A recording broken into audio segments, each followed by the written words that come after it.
Good afternoon. My name is Adil Omar, and this is my TDFA video presentation where I'll be covering the topics of the financial markets, a history and its overview, and investing, the methods and principles within it, and finally trading psychology, which is the human behavior and techniques.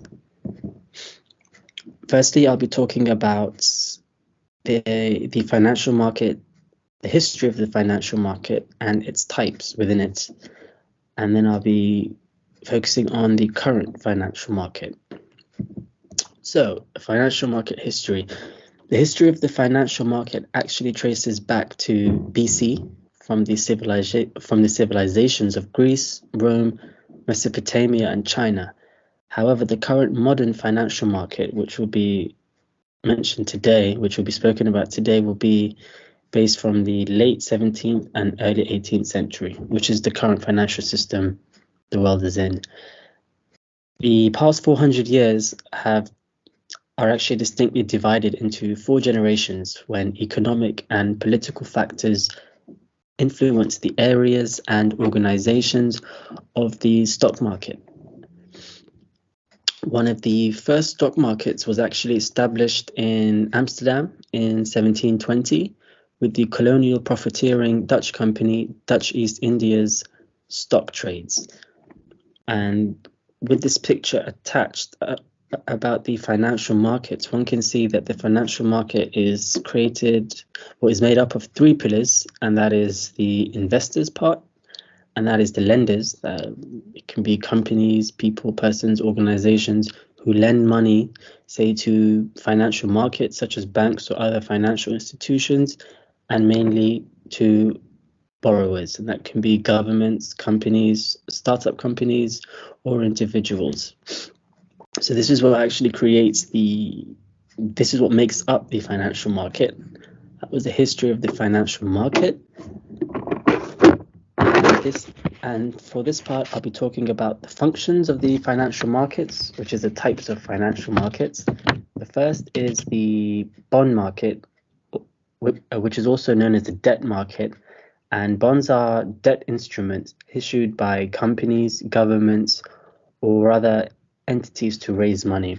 In other words, companies issue bonds to finance operations and large-scale projects. Think of railroad projects, infrastructure, airlines. That would derive from the bond market. And the second market would be the stock markets. And this is the financial market where stocks and shares are traded. In other words, it's where investors buy and sell shares of companies. Furthermore, the stock market is also a set of exchanges where companies issue shares and other securities for trading.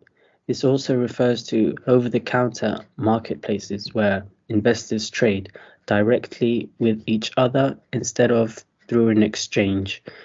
For example, the New York Stock Exchange or Nasdaq. The third market would be the money market, and that's where short-term, low-risk debt securities are traded, which is one of the most accessible markets for any person who doesn't have experience within the financial realm. And the money market includes markets for such instruments as bank accounts. This can include deposits, loans between banks who seek to borrow or loan securities. Money market is unregulated, meaning it does not follow formal protocols of structure as the capital market, in comparison to the capital market.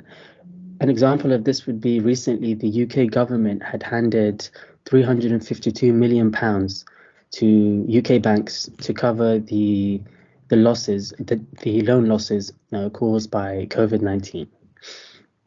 And the fourth market would be the derivatives market, and this refers to the trading market of derivatives.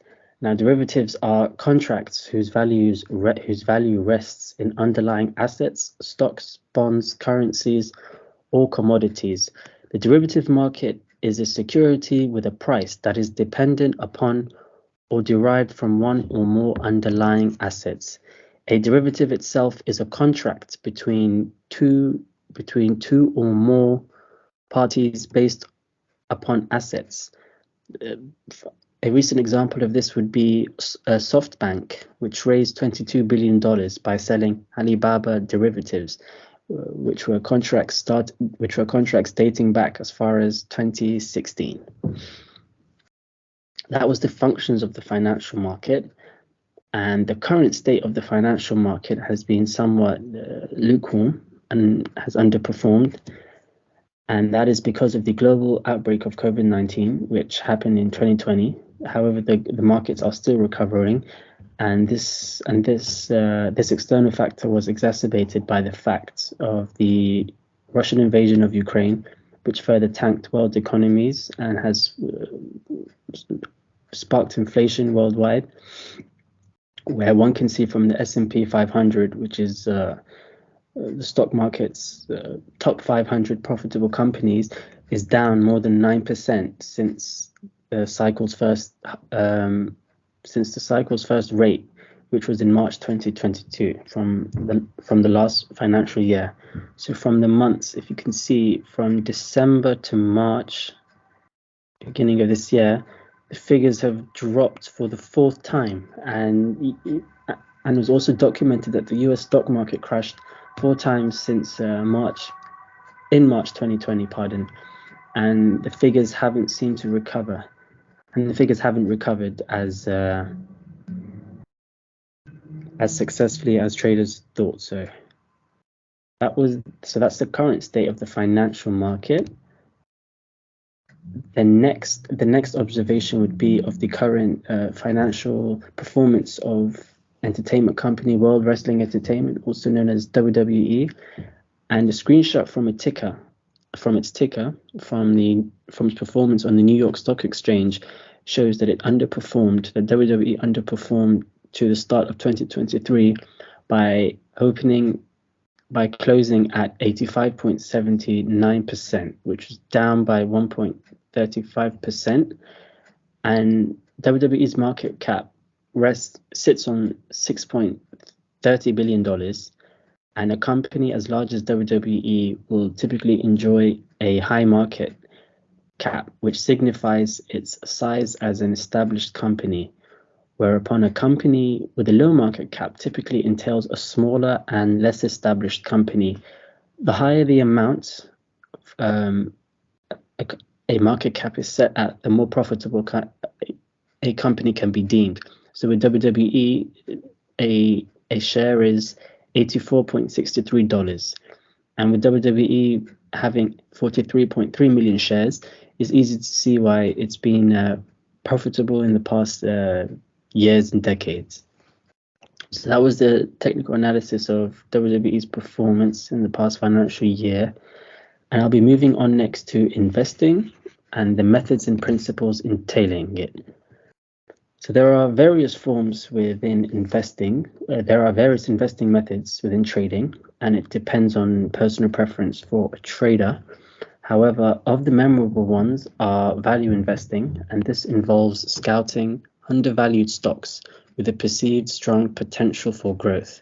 So this in turn can be a sense of intuitive investing, where one sort of finds potential in stock that they deem can be profitable in the coming months or years. And the second one would be growth investing, and this pertains to investing in stocks of companies that pay regular dividends. And dividends are distribution of company profits, which are paid annually to shareholders, which is another incentive to invest in a company. And the third one would be a more rigid investment method from growth investing, and that would be dividend investing. And dividend investing is when one chooses to invest in stocks of companies that pay consistent dividends to their shareholders.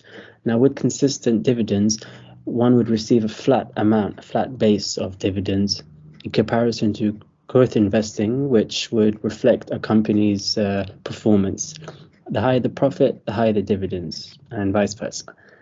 And the fourth form of investing would be index investing, and that would be investments which would be formulated with a diversified portfolio of stocks which mimic a particular market index or trend, for example, the S&P 500. And the second last one would be asset allocation, and that would involve segmenting investment portfolios spread out through different assets. Think, for example, stocks, bonds, property, cash to leverage risk, and maximize returns. And the last one would be technical analysis, and that would involve scrutinizing charts and data to pinpoint patterns and trends within the stock market to make investment decisions. Those were the investing methods, and these are the investing principles. The principles within investing are diversification, which is crucial, and that is important for reducing risks and maximizing returns. And the second one would be risk management, and that would be an awareness of impending risks. So being aware of risks within trading. And the third one would be long-term focus. So having a hindsighted plan in terms of trade and investments. And the fourth one would be consistency, of course, which would award a trader with his continued efforts, which would in turn lead to long-term financial goals. And the fourth one would be value investing, and that would be weeding out undervalued assets for growth potential. Again, another form of intuitive investing where one will sort of place faith in a potential asset that they may deem profitable. And the final one, of course, would be an important one, and that would be education. And that would be crucial for one staying informed with market trends, financial news, and investment strategies, and that would prevent a trader going against market forces. That was the investing, and that was the principles of investing. And the final part would be the psychology of trading. So the human factors and trading psychology techniques, and the importance of trading plans and personal balance. So the human factors within trading can tend to overcomplicate actual matters. For example, a key component within the psychology of trading is human factors. However, within the human factors, these are some of the examples, and that would be fear and greed within investing. That would be the most common emotion which drives traders. And the second one would be overconfidence, where a trader could be overconfident, which in turn highly risks them in failing to accurately assess and feel the market conditions. And the third one would be confirmation bias, and that would be when traders willfully seek information which only serves to confirm their existing beliefs, i.e. unchangeable beliefs. And the fourth one would be anchoring, and that's when traders are stubbornly set on a particular price or position, which in turn leads them to lose trades and miss out on any profitable opportunities that may come about. And the final one, which is an understandable one, that would be herd mentality. And that's when traders are influenced by the actions of other market participants, which lead them to follow the crowd and take on trades that are popular, but not necessarily based on sound fundamentals. And the reason why this is important is that each portfolio, no portfolio is the same. So what one does in their portfolio shouldn't be mimicked. That was the human factors within trading, and the psychology of the trading psychology techniques that are highly recommended for success would be to develop a trading plan, and that would be in analyzing trade results and areas for room for improvement, which can, in a sense be detected early on. And the second one would be acquiring a trading journal, and this would ensure accountability and self-awareness for trading goals and strategies, i.e. keeping oneself in check. And the third one would be taking breaks, and that will ensure emotional balance, as trading can be emotionally exhausting and can cause burnouts. In addition to taking breaks, it would be recommended that one engages in fitness, which will in turn give mental and physical clarity whilst trading. And the fourth one would be risk management, and that would ensure protection of capital and understanding one's own risk tolerance for setting appropriate stop loss orders. The final one would be support seeking, and that can help keep a trader accountable to their trading goals and strategies. Those are the trading psychology techniques. And the importance, finally, of having a trading plan is that a trading plan is crucial for traders who desire success in the financial markets. Moreover, creating a trading plan provides structure, clarity, and discipline. The following are the benefits reaped from creating a trading plan. A trading plan can help in illuminating trading goals. It assists traders in clearly defining their trading goals and objectives. It outlines strategies to be used in attaining goals. Secondly, it would provide clarity. It can help traders stay focused and understand precise action at the rightly executed time. The third importance of having a trading plan would be that it manages risks significantly. A trading plan can also help traders manage risk by setting stop loss levels, which in turn protects profits. Stop loss levels is when a certain figure is locked within them, so a certain statistic is locked, and stocks can't be sold or traded upon when it reaches a certain number percentage. And the second last one would be to prevent emotional trading. The second last point would be the importance of having a trading plan would prevent emotional trading, and that is a form of trading which counteractively removes initiative of when to enter and exit trades, which is similar to having stop loss. And the final importance of having a trading plan would be that it fosters discipline and encourages record keeping. In having discipline, it affirms a trader can stick to original strategies even during times of market volatility or uncertainty.